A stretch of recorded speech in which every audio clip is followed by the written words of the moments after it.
The emergency klaxons hadn't sounded in the Galactic Council chambers for 347 standard years. Today, they were giving everyone a headache.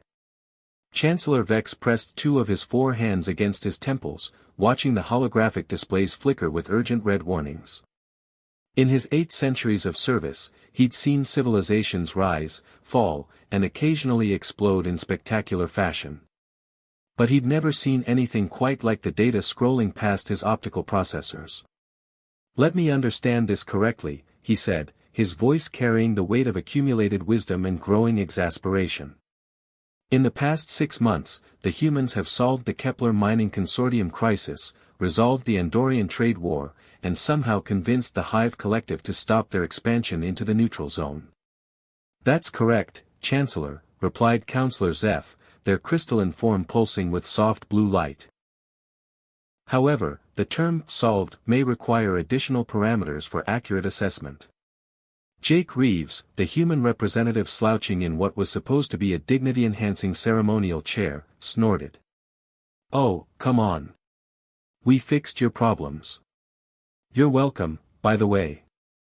The chamber fell silent except for the soft hum of life support systems designed for 17 different atmospheric requirements. Jake had the distinct impression he'd just committed some sort of diplomatic felony. Ambassador Kira Thorne, seated beside him, closed her eyes briefly. As humanity's cultural attaché, she'd spent the last year trying to explain human behavior to beings who perfected logic while Earth was still cooling from asteroid impacts. It was like trying to describe jazz to a metronome. "Commander Reeves," Chancellor Vex continued, "your species has a remarkable talent for achieving desired outcomes. However, your methods are unconventional." "Unconventional is putting it mildly," muttered Counselor Yath from the Rigel Confederation. "They convinced the Kepler miners to stop their strike by challenging them to a drinking contest. It worked, didn't it?" Jake spread his hands. "Turns out, nothing builds solidarity quite like everyone waking up with the same hangover. They negotiated a fair contract the next day.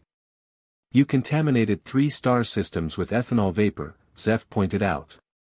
"Temporarily contaminated.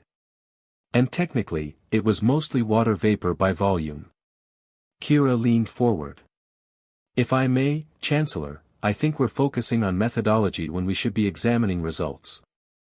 The Kepler situation had been deadlocked for 2 years. The Andorian conflict was escalating toward system-wide warfare. And the Hive Collective. The Hive Collective was offered Earth's entire collection of reality television programming," interrupted Counselor Vex, his tone suggesting he still couldn't believe what he was saying. "They became so fascinated by the concept of voluntary drama that they forgot about territorial expansion." Jake grinned. "I know, right? Who knew that keeping up with the Kardashians would be the key to galactic peace? Although I'm pretty sure we violated several broadcasting regulations. You violated the non-interference directive, the cultural contamination protocols, and somehow managed to break 3 laws that don't officially exist," Zeph reported with mathematical precision. "But did we save lives?" Jake asked. The chamber fell quiet again. This was the problem. The humans kept breaking every rule in the galactic legal database, but their chaos somehow produced better outcomes than centuries of careful diplomatic procedure. Chancellor Vex pulled up a holographic timeline showing the past 6 months. Before human intervention, the galaxy had been teetering on the edge of 3 separate conflicts that could have destabilized entire sectors. Now, trade was flowing, treaties were signed, and the most aggressive species in known space was binge-watching dating shows. "Commander Reeves," he said finally, "your species appears to thrive on disorder. This troubles us." "Why?" Jake asked. "I mean, genuinely why?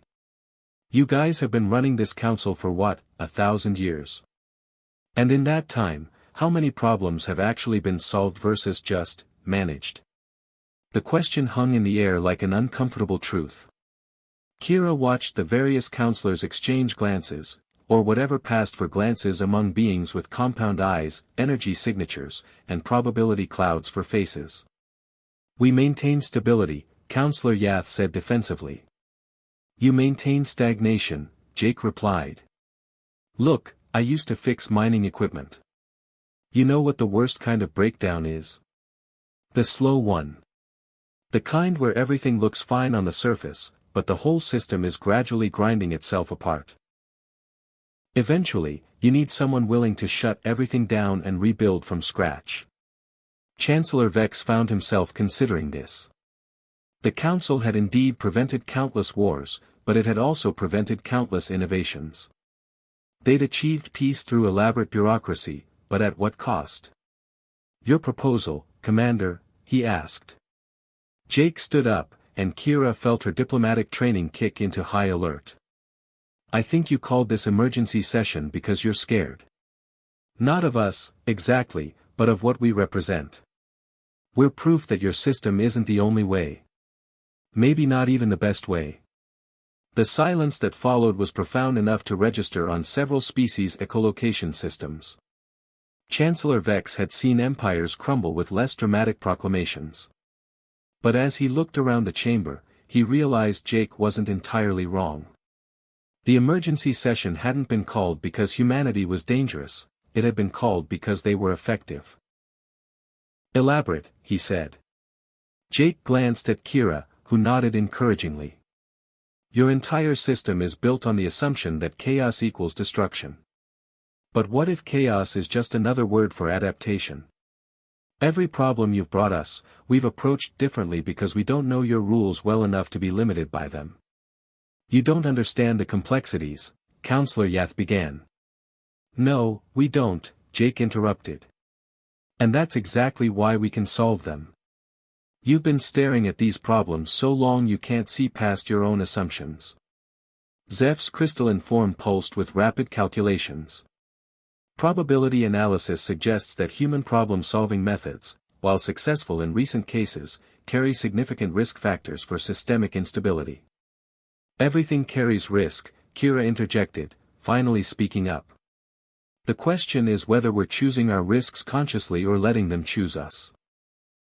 She activated her personal display, showing a three-dimensional map of galactic civilization. Look at the patterns. For the last millennium, we've seen steady expansion, careful resource management, and minimal conflict. It's impressive. But we've also seen technological stagnation, cultural homogenization, and entire species choosing voluntary isolation rather than engage with a system that prioritizes consensus over innovation. Chancellor Vex studied the data. You're suggesting our success has created its own problems. I'm suggesting that maybe success isn't the right metric, Kira said. Maybe the question isn't whether a civilization survives, but whether it grows. Growth without direction leads to cancer, Counselor Yath pointed out. Direction without growth leads to fossils, Jake replied. The human representative walked to the center of the chamber, where the Great Seal of the Galactic Council projected its ancient symbols of unity and order. You want to know what really scares you about humans? It's not that we're reckless. It's that we're reckless and we keep getting lucky. Luck is not a sustainable strategy, Zeph observed. Neither is avoiding all risk, Jake said. But here's the thing, what you call luck, we call learning. Every time we screw up, we get better. Every time we break something, we figure out how to fix it stronger than before. That's not luck. That's evolution. Chancellor Vex felt something he hadn't experienced in centuries, uncertainty. Not the comfortable uncertainty of a problem to be solved, but the deeper uncertainty of fundamental assumptions being questioned. What are you proposing, Commander? Jake took a breath. I'm proposing we restructure the entire council system. The chamber erupted in what could generously be called multilingual panic. Alarms sounded, translation systems overloaded, and at least 3 species began broadcasting distress signals. Hear me out. Jake shouted over the chaos. What if, instead of one monolithic system, we created multiple parallel systems? Let different approaches compete. Some sectors could maintain your careful stability. Others could experiment with more dynamic solutions. We'd learn from both successes and failures. That's. Chancellor Vex paused, running calculations through decision trees that hadn't been accessed in centuries. That's either brilliant or catastrophically stupid. Why not both? Jake grinned. Look, you've built something amazing here. 1,000 years of peace is nothing to dismiss. But peace isn't the only goal worth pursuing. Sometimes you need to risk what you have to become what you could be. Kira watched the council members process this. She could see the fear in their body language, the careful, ancient fear of beings who'd witnessed too much change and chose safety over growth. But she could also see something else, curiosity. The probability matrices are unprecedented, Zeph admitted, their forms cycling through colors that suggested deep computation. Multiple parallel systems would generate vast amounts of comparative data. Data we could use to understand not just what works, but why it works, Kira added. Imagine having actual empirical evidence about governance, rather than just tradition. Chancellor Vex looked around the chamber at beings who'd spent centuries perfecting the art of careful decision-making. This discussion will require extensive analysis. No, Jake said quietly. This discussion requires a choice. Commander. Chancellor, with respect, you've been analyzing for 1,000 years. At some point, analysis becomes its own form of paralysis. Jake met the ancient being's gaze. The galaxy is changing whether you acknowledge it or not. The question is whether you want to help guide that change or just watch it happen. The chamber fell silent once more, but this time the silence felt different. Expectant. Pregnant with possibility. Chancellor Vex looked at the seal of the Galactic Council, then at the data streams showing human interventions, then at Jake Reeves, a former asteroid miner who'd somehow become the catalyst for the biggest decision in galactic history. The Council will adjourn for deliberation, he announced finally. We will reconvene in 72 standard hours with our decision. As the various representatives filed out, Jake remained in the center of the chamber. Kira approached him. Think they'll go for it? She asked. Jake shrugged. Honestly? I have no idea. But for the first time in 1,000 years, they're asking the right questions. And if they choose safety over change? Jake smiled, looking up at the vast dome overhead where stars twinkled through transparent aluminum. Then I guess we'll just have to prove them wrong. Again. Outside the chamber, Chancellor Vex paused at an observation deck overlooking the vast space station that housed the Council. 1,000 years of careful planning had built this marvel of cooperation. But as he watched ships from dozens of species docking and departing, he found himself wondering, what marvels might the next 1,000 years bring if they were willing to risk everything they'd built? The question terrified and exhilarated him in equal measure. Which, he realized, was probably the most human thing he'd ever experienced. 72 hours later, the chamber looked different. Not physically, the same gleaming walls, the same carefully calibrated atmospheric processors humming their multilingual symphony of life support. But something fundamental had shifted in the space between molecules, in the quantum foam that separated one moment from the next. Jake sat in his dignity-defying slouch, but his eyes were sharper now. Kira had spent the interim period fielding communications from 17 different species, half offering support for the human proposal, half threatening to withdraw from the Council entirely if it passed. The mathematics of politics, she'd learned, were far more complex than the mathematics of physics. Chancellor Vex entered the chamber with the measured gait of someone carrying the weight of civilizations. Behind him came the other council members, their various forms of locomotion creating a parade of evolutionary diversity that would have been beautiful if the stakes weren't so terrifyingly high. The council has reached a decision, Vex announced, his voice carrying harmonics that translated as both authority and exhaustion across multiple species' auditory spectrums. Jake felt his stomach perform a maneuver that defied several laws of physics. Beside him, Kira's breathing had shifted into the controlled pattern she used when negotiating with beings whose idea of communication involved pheromone clouds and temporal displacement. However, Vex continued, and Jake's stomach added a barrel roll to its repertoire, we have decided that the decision itself requires modification. Oh, come on, Jake muttered. You're going to committee this to death, aren't you? Commander Reeves, Vex said, and there was something that might have been amusement in his tone. Your species has taught us something valuable about the relationship between process and outcome. We have decided to implement your proposal. The silence that followed was so complete that Jake briefly wondered if someone had accidentally activated a sound-dampening field. You, what? He managed. We are implementing a parallel systems approach, Counselor Zeph confirmed, their crystalline form pulsing with what Jake had learned to recognize as excitement. However, we are beginning with a single experimental sector. Designation, Terra Adjacent. Kira leaned forward. The human colonial region. Correct, Vex nodded. For the next 50 standard years, human space will operate under modified council protocols. Streamlined decision-making processes, reduced bureaucratic oversight, increased autonomy for local problem-solving initiatives. Jake blinked. You're giving us our own sandbox. We are giving you an opportunity to prove your methodology at scale, Yath corrected. With appropriate safeguards. What kind of safeguards? Kira asked, her diplomatic training kicking in automatically.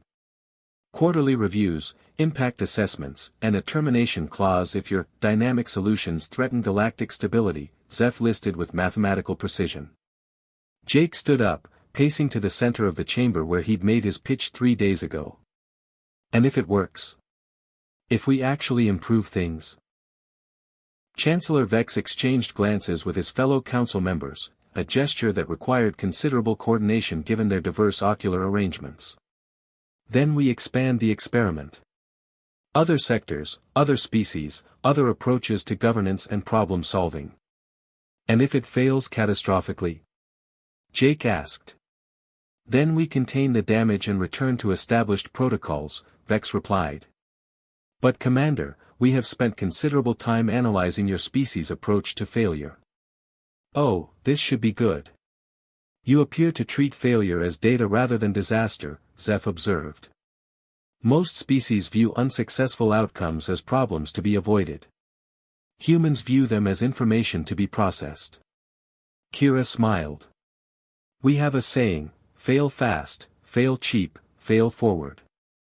Precisely, Vex said. We believe this perspective may be valuable.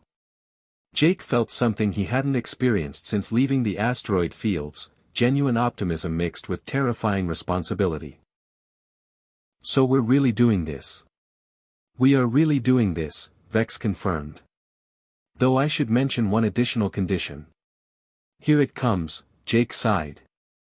You will be personally responsible for overseeing the experimental sector's integration with existing council systems, Vex announced. Congratulations, Commander Reeves. You are now the Galactic Council's first Director of Adaptive Governance. Jake stared at the Chancellor.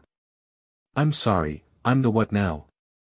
You broke the system, Kira said, grinning. Now you get to fix it. This is either the best thing that's ever happened to me or the worst mistake in galactic history, Jake said. Why not both? Chancellor Vex replied, and Jake realized the ancient being had just made a joke. As the council session officially adjourned, Jake found himself standing alone in the center of the chamber, looking up at the dome where stars wheeled in their ancient patterns. 50 years to prove that chaos could coexist with order, that growth was worth the risk of failure, that sometimes the best way forward was to break everything and rebuild it better. No pressure at all. Commander. Kira approached, carrying a data pad that probably contained more regulations than existed in human space. Ready to revolutionize galactic civilization. Jake looked at the pad, then at the stars, then at his reflection in the polished floor, a former asteroid miner who'd somehow talked the galaxy's oldest governing body into gambling on humanity's beautiful, reckless approach to existence. You know what? He said, taking the data pad. Let's see what happens when we really break some rules. Above them, the stars continued their dance, indifferent to the small dramas of the creatures below. But in the quantum foam between moments, in the spaces where possibility lived, something new was being born. Something that looked like hope, sounded like chaos, and felt exactly like the future.